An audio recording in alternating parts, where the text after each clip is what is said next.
Hello ನನ್ನ ಕುಟುಂಬದವರೇ, ಹೇಗಿದ್ದೀರಾ ಎಲ್ಲರೂ? ಇವತ್ತು ನಾನು ನಿಮಗೆ ಮನೆಯಲ್ಲಿ ಈಸಿಯಾಗಿ ಒಂದು ಎಗ್ ರೆಸಿಪಿಯನ್ನು ತೊಗೊಂಡು ಬಂದಿದ್ದೀನಿ.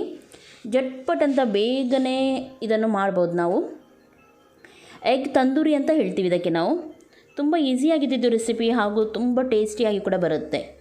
ಓಕೆ, ಇದನ್ನು ತೋರಿಸೋದಕ್ಕಿಂತ ಮೊದಲು ಯಾರು ನನ್ನ ಚಾನಲ್ಗೆ ಇನ್ನೂ ಕೂಡ ಸಬ್ಸ್ಕ್ರೈಬ್ ಮಾಡಲಿಲ್ಲ ನೋಡಿ, ಅವರು ಇವಾಗಲೇ ಸಬ್ಸ್ಕ್ರೈಬ್ ಮಾಡಿ ಹಾಗೂ ನಿಮ್ಮ ಫ್ರೆಂಡ್ಸ್ ಜೊತೆ ಎಲ್ಲರ ಜೊತೆ ನನ್ನ ರೆಸಿಪಿಯನ್ನು ಶೇರ್ ಮಾಡ್ತಾಯಿರಿ. ಹಾಗೂ ಯಾರಿಗೆ ಎಗ್ ರೆಸಿಪಿ ಎಗ್ಗೆಲ್ಲ ಇಷ್ಟ ನೋಡಿ, ಅವರು ಇವಾಗಲೇ ಲೈಕ್ ಮಾಡಿ. ಈ ರೆಸಿಪಿಯನ್ನು ನೀವು ಊಟದ ಜೊತೆನೂ ತಿನ್ನಲಿಕ್ಕೆ ಆಗುತ್ತೆ, ಅಥವಾ ನಿಮಗೆ ಹೀಗೇ ಏನಾದರೂ ತಿನ್ನಲಿಕ್ಕೆ ಆಸೆ ಆಗೋದಾದರೆ ಈ ರೀತಿ ಮಾಡಿ ತಿನ್ಬೋದು. ತುಂಬ ಟೇಸ್ಟಾಗಿರುತ್ತೆ. ಓಕೆ, ಇವಾಗ ನಾನು ನಿಮಗೆ ತೋರಿಸ್ತೀನಿ ಯಾವ ರೀತಿ ಇದನ್ನು ಮಾಡೋದಂತ ಹೇಳಿ. ಫಸ್ಟಿಗೆ ಒಂದು ಬೌಲ್ ತೊಗೊಳ್ಳಿ. ಫಸ್ಟಿಗೆ ನಾವು ಮಸಾಲ ರೆಡಿ ಮಾಡೋಣ. ಇದಕ್ಕೆ ನಾನಿಲ್ಲಿ 2 ಸ್ಪೂನಷ್ಟು ಚಿಲ್ಲಿ ಪೌಡರನ್ನು ಹಾಕ್ತಾಯಿದ್ದೀನಿ. ಆಮೇಲೆ ಧನಿಯಾ ಪೌಡರ್ ಅಂದರೆ ಕೊತ್ತಂಬರಿ ಪೌಡರನ್ನು 1 ಸ್ಪೂನಷ್ಟು ಹಾಕಿದ್ದೀನಿ. ಸ್ವಲ್ಪ ರುಚಿಗೆ ತಕ್ಕ ಸ್ವಲ್ಪ ನಾನು ಟರ್ಮರಿಕ್ ಪೌಡರ್ ಹಾಕಿದ್ದೀನಿ. ಪೆಪ್ಪರ್ ಪೌಡರ್ ಒಂದು ಅರ್ಧ ಸ್ಪೂನಷ್ಟು, 1/4 ಸ್ಪೂನಷ್ಟು ಜೀರಾ ಪೌಡರ್ ಹಾಗೂ 1/4 ಸ್ಪೂನಷ್ಟು ಗರಂ ಮಸಾಲ ಹಾಗೂ ರುಚಿಗೆ ತಕ್ಕಷ್ಟು ಉಪ್ಪು, ಇಷ್ಟನ್ನು ಹಾಕಿ ಮಿಕ್ಸ್ ಮಾಡಬೇಕು. ಇಷ್ಟೇ ಮಸಾಲ ಇದಕ್ಕೆ, ಏನು ಎಕ್ಸ್ಟ್ರಾ ಮಸಾಲ ಎಂತ ಕೂಡ ಇಲ್ಲ ಕಡಿಲಿಕ್ಕೆ ಅಥವಾ ಏನಿಲ್ಲ. ಬೇಕಿದ್ದರೆ ನಿಮಗೆ ಕೊತ್ತಂಬರಿ ಅಥವಾ ಚಿಲ್ಲಿ ಪೌಡರ್, ಚಿಲ್ಲಿ ಎಲ್ಲ ಕಡಿದು ಬೇಕಿದ್ದರೂ ನೀವು ಗ್ರೈಂಡ್ ಮಾಡಿ ಹಾಕ್ಬೋದು. ಇಲ್ಲದಿದ್ದರೆ ಈ ರೀತಿ ರೆಡಿಮೇಡ್ ಇದ್ದರೆ ರೆಡಿಮೇಡ್ ಕೂಡ ಹಾಕ್ಬೋದು. ನೋಡಿ, ಈ ರೀತಿ ಮಿಕ್ಸ್ ಮಾಡಿ ಚೆನ್ನಾಗಿ. ಓಕೆ, ಇಷ್ಟೇ ಮಸಾಲ, ಇದನ್ನು ಸೈಡಲ್ಲಿ ಇಡೋಣ. ಆಮೇಲೆ ಮೊಟ್ಟೆಯನ್ನು ಇವಾಗ ಬೇಯಿಸಿ ನೋಡಿ, ಈ ರೀತಿ ಕಟ್ ಮಾಡಿ ತಗೊಳ್ಳಿ. ಬಾಯ್ಲ್ ಮೊಟ್ಟೆ ಇದು ಬೇಯಿಸಿ ಕಟ್ ಮಾಡಿ ಇಟ್ಕೊಂಡಿದ್ದೀನಿ ನಾನು. ನಿಮ್ಮ ಮನೇಲಿ ಎಷ್ಟು ಜನ ಇದ್ದಾರೆ ಅಥವಾ ನಿಮಗೆ ಎಷ್ಟು ಬೇಕು ನೋಡಿ ಆ ಪ್ರಮಾಣದಲ್ಲಿ ಹಾಕಿ. ಆಮೇಲೆ ಒಂದು ಫ್ರೈಯಿಂಗ್ ಪ್ಯಾನ್ ತೊಗೊಳ್ಳಿ. ಅದಕ್ಕೆ 2 ಟೇಬಲ್ ಸ್ಪೂನಷ್ಟು ಕೊಕೊನಟ್ ಆಯಿಲ್ ಹಾಕಿದ್ದೀನಿ. ನೀವು ಯಾವುದು ಕುಕ್ಕಿಂಗ್ ಆಯಿಲ್ ಯೂಸ್ ಮಾಡ್ತೀರಿ ನೋಡಿ ಅದು ಯೂಸ್ ಮಾಡಿ. ಆಮೇಲೆ ಸ್ವಲ್ಪ ಬಿಸಿ ಆದಮೇಲೆ ಫ್ರೈಯಿಂಗ್ ಪ್ಯಾನ್ ಒಂದೊಂದೇ ಮೊಟ್ಟೆಯನ್ನು ಈ ರೀತಿ ಫ್ರೈ ಮಾಡಲಿಕ್ಕೆ ಇಡಿ. ಯಾವ ಸೈಡ್ ಕೂಡ ನೀವು ಫ್ರೈ ಮಾಡಿ ಇಡ್ಬೋದು, ಈ ರೀತಿ ಅಥವಾ ಉಲ್ಟಾ, ಯಾವ ಸೈಡ್ ನಿಮಗೆ ಹೇಗೆ ಆಗುತ್ತೆ ನೋಡಿ, ಯಾವ ಸೈಡ್ ಕೂಡ ಫ್ರೈ ಮಾಡಲಿಕ್ಕೆ ಹಾಕಿ ಫಸ್ಟಿಗೆ, ಪರವಾಗಿಲ್ಲ.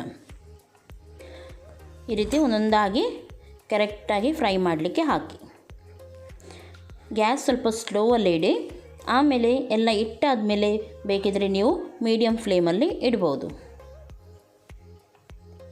ಓಕೆ ನೋಡಿ,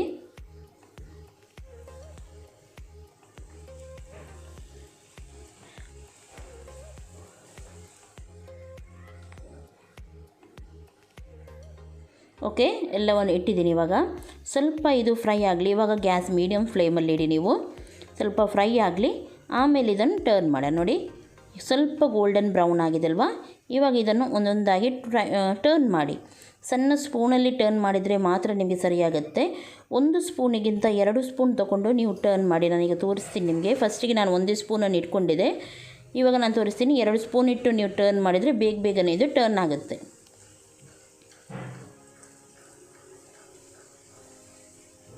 ಓಕೆ ನೋಡಿ, ಈ ರೀತಿ.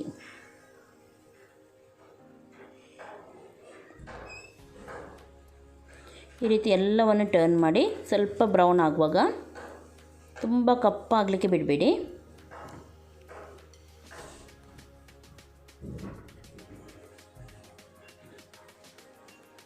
ತುಂಬ ಸಿಂಪಲ್ ಆದ ಒಂದು ರೆಸಿಪಿ ಇದು, ಖಂಡಿತ ನಿಮಗೆ ಇಷ್ಟ ಆಗುತ್ತೆ. ಜಸ್ಟ್ ಒಮ್ಮೆ ಟ್ರೈ ಮಾಡಿ ನೋಡಿ ನೀವು. ಓಕೆ ನೋಡಿ, ಎಲ್ಲವನ್ನು ನಾನೀಗ ಟರ್ನ್ ಮಾಡಿದ್ದೀನಿ. ಸ್ವಲ್ಪ ಅದು ಫ್ರೈ ಆಗಲಿ, ಸ್ವಲ್ಪ ತುಂಬ ಅಲ್ಲ, ಸ್ವಲ್ಪ ಹೊತ್ತು ಫ್ರೈ ಆಗಲಿ. ಇವಾಗ ಏನು ಮಾಡಬೇಕಂದ್ರೆ, ಇದರ ಮೇಲೆ ನಾವು ಮಸಾಲ ರೆಡಿ ಮಾಡಿ ಇಟ್ಟಿದ್ವಿ ನೋಡಿ, ಇದರ ಮೇಲೆ ಈ ರೀತಿ ಹಾಕಬೇಕು. ನೀವು ಎಲ್ಲದರ ಮೇಲೆ ಹಾಕಿ. ನಿಮಗೆ ಖಾರ ಜಾಸ್ತಿ ಬೇಕಿದ್ದರೆ ಜಾಸ್ತಿ ನೀವು ಮಸಾಲ ಬೇಕಿದ್ದರೂ ಹಾಕ್ಬೋದು, ಅಥವಾ ಮಕ್ಕಳಿಗೆ ಕೊಡೋದಾದರೆ ಸ್ವಲ್ಪ ಕಮ್ಮಿ ಬೇಕಿದ್ದರೆ ನೀವು ಹಾಕ್ಬೋದು. ನೋಡಿ, ಈ ರೀತಿ ಎಲ್ಲದರ ಮೇಲೆ ಹಾಕಿ.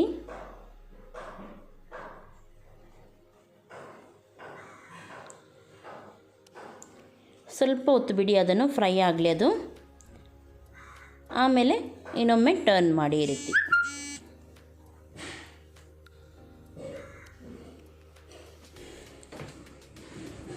ನೋಡಿ, ಆವಾಗ ಮಾಡಿದ್ರಲ್ಲ ಈ ರೀತಿ ಟರ್ನ್ ಮಾಡಿದರೆ ಆಯಿತು. ತುಂಬ ಫ್ರೈ ಆಗಲಿಕ್ಕೆ ಬಿಡಲಿಲ್ಲ ನಾನು, ಸ್ವಲ್ಪ ಫ್ರೈ ಆಗುವಾಗನೇ ಇದನ್ನು ಟರ್ನ್ ಮಾಡಿದ್ದೀನಿ.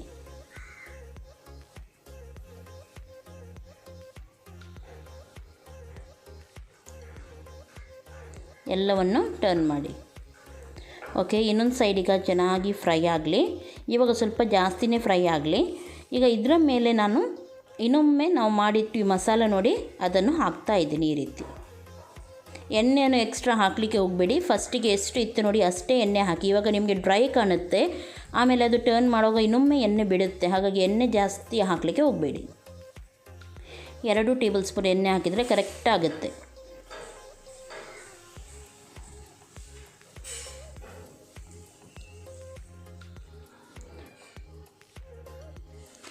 ಈಗ ಗ್ಯಾಸ್ ಫ್ಲೇಮನ್ನು ನಾನು ಮೀಡಿಯಮಲ್ಲೇ ಇಟ್ಟಿದ್ದೀನಿ, ಸ್ವಲ್ಪ ಚೆನ್ನಾಗಿ ಫ್ರೈ ಆಗಲಿ ಅಂತ. ಇನ್ನೊಂದು ಸೈಡ್ ಸ್ವಲ್ಪ ಕರಿಬೇವು ಸೊಪ್ಪು ಈ ರೀತಿ ಮೇಲಿಂದ ಹಾಕಿ, ತುಂಬ ಒಳ್ಳೆ ಸ್ಮೆಲ್ ಬರುತ್ತೆ. ಕರಿಬೇವು ಸೊಪ್ಪು ಹಾಕಿದ ಕೂಡಲೇ ತೆಂಗಿನೆಣ್ಣೆ ಯೂಸ್ ಮಾಡೋದ್ರಿಂದ ತುಂಬ ಚೆನ್ನಾಗಿ ಸ್ಮೆಲ್ ಬರುತ್ತೆ ಇದು. ಓಕೆ, ಇವಾಗ ಒಳ್ಳೆ ಫ್ರೈ ಆಗಿದೆ ನೋಡ್ಬೋದು ನೀವು. ಇವಾಗ ಇದನ್ನು ಟರ್ನ್ ಮಾಡಿ. ಈ ರೀತಿ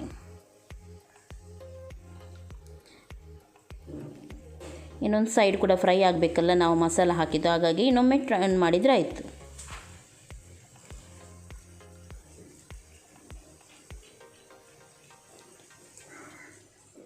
ಎರಡು ಸ್ಪೂನ್ ಇಟ್ಟು ಈ ರೀತಿ ಟರ್ನ್ ಮಾಡಿದರೆ ಬೇಗನೆ ಆಗುತ್ತೆ.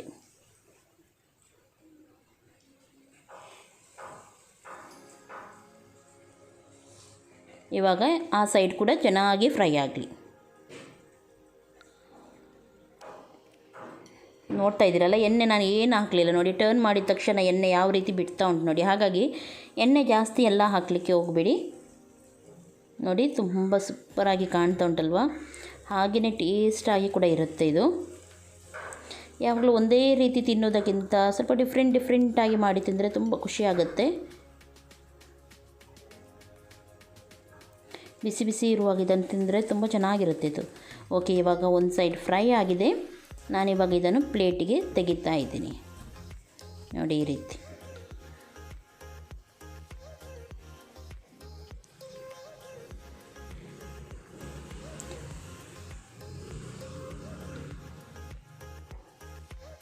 ತುಂಬ ಕಪ್ಪು ಮಾಡಲಿಕ್ಕೆ ಹೋಗಬೇಡಿ. ಮಸಾಲ ಸ್ವಲ್ಪ ಹೀಗೇನೇ ಇರಲಿ, ತುಂಬ ಚೆನ್ನಾಗಾಗುತ್ತೆ.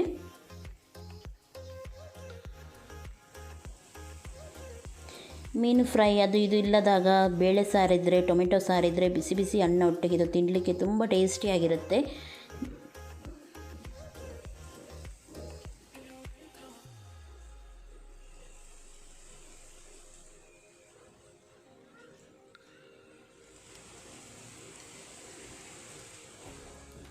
ಓಕೆ, ಚೂರು ಕೂಡ ಮಸಾಲ ಇದ್ದರೆ ವೇಸ್ಟ್ ಮಾಡಬೇಡಿ, ಅದರ ಮೇಲೇ ಹಾಕಿಬಿಡಿ ಈ ರೀತಿ.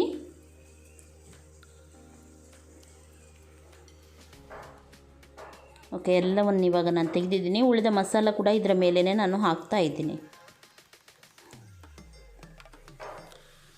ಓಕೆ, ನೋಡಿದ್ರಲ್ಲ, ಖಂಡಿತವಾಗ್ಲೂ ನಿಮಗೆ ಇಷ್ಟ ಆಗಿರ್ಬೋದು ಅಂತ ಎನಿಸ್ತೀನಿ. ಜಸ್ಟ್ ಒಮ್ಮೆ ನೀವು ಟ್ರೈ ಮಾಡಿ. ತುಂಬ ಸಿಂಪಲ್ ಆಗಿದೆ, ಆದರೆ 2-3 ಸಲ ಸ್ವಲ್ಪ ಟರ್ನ್ ಮಾಡಬೇಕಾಗುತ್ತೆ ಅಷ್ಟೇ, ಬಿಟ್ಟರೆ ಬೇಗನೆ ಆಗಿ ಹೋಗುತ್ತೆ ಇದು. ಎಗ್ ಬಾಯ್ಲ್ ಹೀಗೆ ತಿನ್ನೋದಕ್ಕಿಂತ ನೀವು ಈ ರೀತಿ ಒಮ್ಮೆ ಮಾಡಿ ತಿಂದು ನೋಡ್ಬೋದು. ಖಂಡಿತವಾಗ್ಲೂ ನಿಮಗೆ ಇಷ್ಟ ಆಗಿರ್ಬೋದು ಅಂತ ಎನಿಸ್ತೀನಿ. ಇಷ್ಟ ಆದರೆ ಪ್ಲೀಸ್ ಸಬ್ಸ್ಕ್ರೈಬ್ ಮಾಡಿ. ಇನ್ನೂ ಕೂಡ ನನ್ನ ಚಾನಲ್ಗೆ ಯಾರೆಲ್ಲ ಸಬ್ಸ್ಕ್ರೈಬ್ ಮಾಡಲಿಲ್ಲ ನೋಡಿ, ಅವರು ಸಬ್ಸ್ಕ್ರೈಬ್ ಮಾಡಿ. ಯಾಕೆಂದರೆ ಡೈಲಿ ನಾನು ವೀಡಿಯೋಸ್ ಹಾಕ್ತೀನಿ, ಅದು ಫಸ್ಟ್ ಹುಡುಕೋದಕ್ಕಿಂತ ನಿಮಗೆ ಸಿಗಲಿ ಅಂತ ಹೇಳಿ. ಆಮೇಲೆ ಪಕ್ಕದಲ್ಲಿರುವ ಬೆಲ್ ಬಟನ್ ಕೂಡ ಕ್ಲಿಕ್ ಮಾಡಿದ್ರಿಂದ ನನ್ನ ನೋಟಿಫಿಕೇಷನ್ ನಿಮಗೆ ಸಿಗುತ್ತೆ. ತುಂಬ ಜನ ಹೇಳ್ತಾರೆ ನೋಟಿಫಿಕೇಷನ್ ಬರಲ್ಲ ಅಂತ ಹೇಳಿ. ಬೆಲ್ ಬಟನ್ ಕ್ಲಿಕ್ ಮಾಡಿದರೆ ಮಾತ್ರ ನೋಟಿಫಿಕೇಷನ್ ಬರೋದು. ಹಾಗಾಗಿ ಬೆಲ್ ಬಟನ್ ಕ್ಲಿಕ್ ಮಾಡಿ. ಆಮೇಲೆ ನಿಮ್ಮ ಫ್ರೆಂಡ್ಸ್ ಜೊತೆ ಎಲ್ಲರ ಜೊತೆ ನನ್ನ ರೆಸಿಪಿಯನ್ನು ಶೇರ್ ಮಾಡ್ತಾಯಿರಿ. ತುಂಬ ಸಿಂಪಲಾದ ರೆಸಿಪಿ ಹಾಕ್ತೀನಿ, ಹಾಗಾಗಿ ಶೇರ್ ಮಾಡ್ತಾಯಿರಿ, ಎಲ್ಲರಿಗೂ ಹೆಲ್ಪ್ ಆಗಲಿ ಅಂತ ಹೇಳಿ ಟ್ರೈ ಮಾಡ್ತಾಯಿರ್ತೀನಿ ಡೈಲಿ ಡಿಫ್ರೆಂಟ್ ರೆಸಿಪಿ ಹಾಕಲಿಕ್ಕೆ. ಓಕೆ, ಖಂಡಿತ ಇಷ್ಟ ಆದರೆ ಲೈಕ್ ಮಾಡಿ, ಶೇರ್ ಮಾಡಿ, ಸಬ್ಸ್ಕ್ರೈಬ್ ಮಾಡಿ. ಟೇಕ್ ಕೇರ್, ಬಾಯ್.